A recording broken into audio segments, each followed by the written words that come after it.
How's everybody doing? It's me again, Giovanni Mirabal, coming at you with some mortgage info. And I hope you guys find this video of value as well. As you know, I do my videos based on scenarios that just came through, things that are on my mind, and then I make a video about it. And hopefully you guys find it of value. And so what I do is I used to create my own topics, but I don't do that anymore. As the info comes in, I make the videos. That way it's relevant, so to speak. So today, I actually want to talk on a topic that I barely ever talk about, and it's credit. I barely touch on this because I like to stick more on the mortgage side, but mortgages, there's a ton of things that intertwine with mortgages, like taxes, insurance, other things. But one of those is also credit. And I just wanted to get my 2 cents on credit real quick. And we'll start from a scenario I had today. So there's a first-time buyer whose credit was completely shot, and I also had a past client who's looking to refinance. And this past client, man, I remember they came to me as a first-time buyer, and I worked with them steady, giving them tips and tricks on how to increase their credit. They finally got it to where they wanted it to be. They bought their first home, and unfortunately, I actually just got off of the phone with them. That's why I felt compelled to make this video, because this one actually hit home. I come across a lot of first-time buyers that their credit really isn't where it needs to be, and we work on it, and they finally get it to where it needs to be, and they end up buying a home, and that's a win. But this one hit home because it's only happened a few times, but whenever it does happen, it really stays in my mind. So this client purchased, and now they need to refinance because they got into a whole lot of debt. And they can't, unfortunately, because of the fact that their credit is completely shot. A lot of things happened in their credit, which brings me to my topic, because with this client, specifically this past client, I remember telling them to keep their credit on point, right? I was very proud of the fact that we made it to the finish line, and now they became homeowners. And I knew that this was not their forever home based on the goals that we went over. This wasn't their forever home, and they had plans on purchasing new property. So as they purchased the home, it looks like they went a little crazy. They took out a lot more debt. They took out a new vehicle. This was 3 months into them having home ownership. It looks like their credit shot up from having a mortgage and paying their mortgage on time. So they decided, let's take out a new vehicle. Nothing was wrong with their current vehicle. So they took out a new automobile, pretty expensive one at that. And they continue with their celebration. They took out some Home Depot credit cards, which isn't a bad idea. Taking out a car, taking out a credit card, none of that is bad as long as you can manage it. So I remember just us going into the home purchase, the home alone was going to, the home by itself was already taking up their expenses up quite a bit than what they were used to, because they were living at home with their parents when they were working on their credit. Now that they purchased a home, they got a real mortgage. And so I wanted them to focus on that, focus on making online payments and continue to save, continue to make some reserves. Turns out they ended up doing that, but also when they had some reserves, they purchased a new vehicle. I don't want to get into which one they did, but it was pretty expensive for their budget. They also took out new debts. They took out a ton of new debt. I mean, you'd be surprised. And if you're watching this video, I love you. I'm just a little shocked, because I mean, you're not the first person it's happened to, or I've heard this story from, that's come back and they're in this situation. But the point that I'm getting at is, most people have the mentality, most first-time buyers, people who never thought, and I see this more with my first-time buyers that are around like 40 years old. They never would have thought that you would need your credit again after purchasing. I've talked to a couple of people who they really didn't care about credit until it came time to purchase, and you can tell just by their credit history and how they treated a few lenders that have given them loans.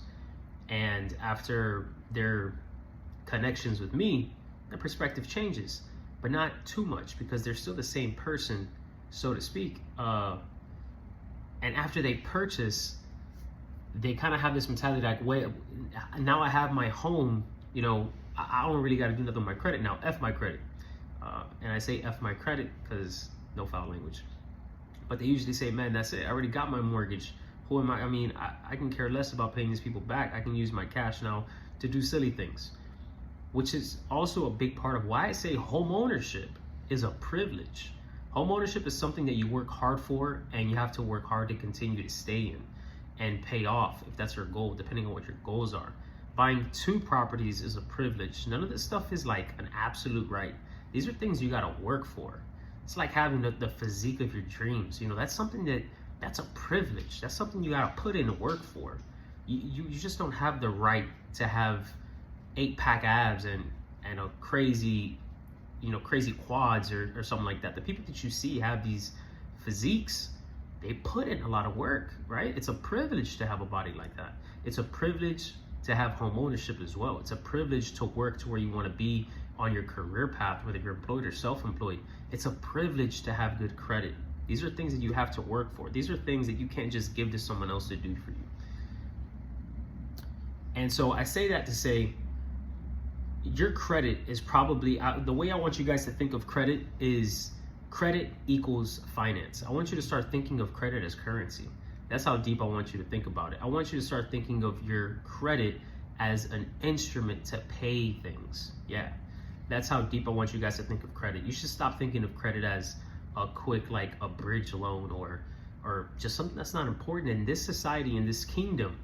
In this kingdom, we're not in heaven yet, but in this kingdom, you need credit, right? You need credit to survive.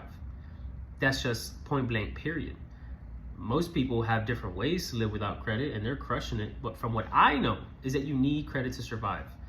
So right now, these people have gotten to a lot of debt. Their home built up a ton of equity since the last time we spoke, and they became homeowners. And now they want to use some of that equity to pay off all the debt that they have gotten into since home ownership, which you could do. That's a really good strategy. But where they fell off at is that the lender's still going to check your credit again. Your credit has to be at a point where you still look reliable. You can do a cash out refinance, pay off all those loans, and put yourself in a better position financially when your credit is good. But if you're coming back to the lender and saying, hey, I need to get some equity out to pay off some of these debts that I pulled out, and they check your credit and your credit is shot and your credit's down to the 500s and you got tons of lates, no lender is going to feel comfortable by issuing you another mortgage note. The way that a lender looks, I'm just a broker, but the way that the lender looks at your scenario is this guy's getting ready to just fall out. They're not trustworthy. We gave them a chance. They're not trustworthy at all. This is assuming you're doing a refinance. But we're probably better off getting the mortgage insurance to pay this loan off. We can foreclose on this property and sell it again. So the mortgage insurance is going to pay off the entire loan that they gave, right? The entire term of the loan, everything, the interest, everything, pay it off, and then they get to keep a property and sell it to someone who can actually pay them back. So that's a win for them. That's better than them working with you. That's just how they see it. And so, of course, if you're self-employed and you're looking for a business loan, you have to have good personal credit. It's called being a personal grantor. You got to be able to PG it is what it's called. And the way to do that is by having good credit. You got to have good credit for most of your scenarios.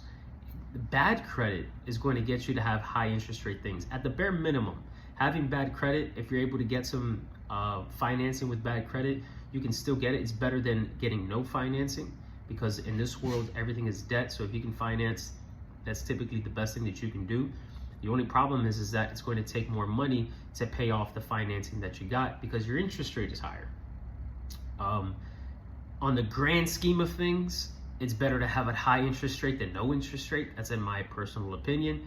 It's better for me to be able to get a mortgage at a higher interest rate than just sitting around while home values are increasing and not being able to gain any equity at all. I would rather just get a higher interest rate. But that's if your credit is like subpar. Now, when you're talking home mortgages, you're a first-time buyer, You can probably get into an FHA loan, which is those 3.5% down loans using FHA with a credit score of 580. I wouldn't recommend that. I wouldn't recommend you coming in with a credit score of 580 because, again, your mortgage payment is going to be higher than it would be if you had just higher credit.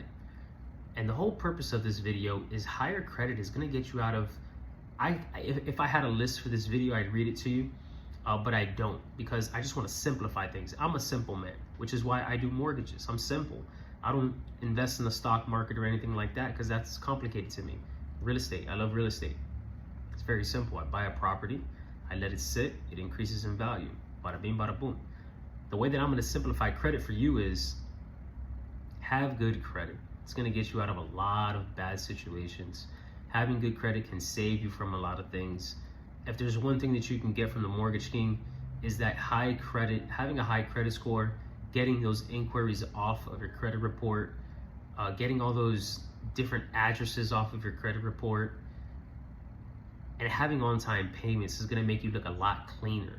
You then no longer have a thin profile. So that pretty much sums it up what I wanted to go on and talk about with credit. I didn't touch on the first-time buyer that just spoke to me, but the first-time buyer was typical. It's typical for a first-time buyer to not have the best credit in the world, right? And we gave you some tips and tricks that they can use to increase their credit so they can at least get a first-time buyer loan. Now, as you get on this road to buying more property, using finance to buy more property, the different programs that are available to you require a higher credit score. Once you get past 4 properties or more, you're gonna want at least a 700 plus. Your goal is to be in the your goal is to be part of the 800 club, which I'm a part of.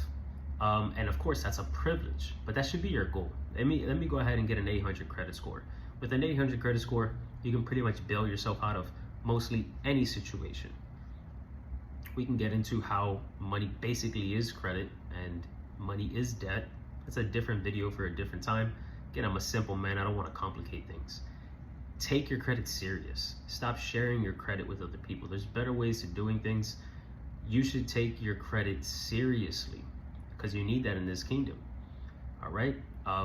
In a nutshell, just to sum up this video, I typically don't touch on credit a lot, but in this video I will. In a nutshell, credit is superior. When you guys think of money, I want you to think of credit. I want you to think, when you think finance, I want you to think credit. I need you to start taking your credit score serious. All of the inquiries that are on your credit report, go ahead and take those inquiries off. They should come off every 2 years without having to get rid of the debt that's on your whatever debt that you've got. If it was a line of credit or whatever, or what have you, if you want to keep that line of credit, if you're staying positive on it and it's doing good to your credit report, go ahead and call and get that inquiry off. That's going to boost your credit up a bit. If you've moved and you're not on that address anymore, those addresses that appear on your credit report, call and get those addresses removed or send in a letter, get those addresses removed. And of course, the worst thing that can happen to your credit report is a late payment. Those are very hard to get off without just absolutely getting rid of that line of credit altogether. So make your mortgage payments on time. Make sure your name's spelled correctly. Just keep that credit report looking fresh, and it's going to do you a lot of justice into the future. When you think of money, I want you to also think credit. And whenever you think of credit, I want you to think money. It's the Mortgage King. I hope you guys find this information of value.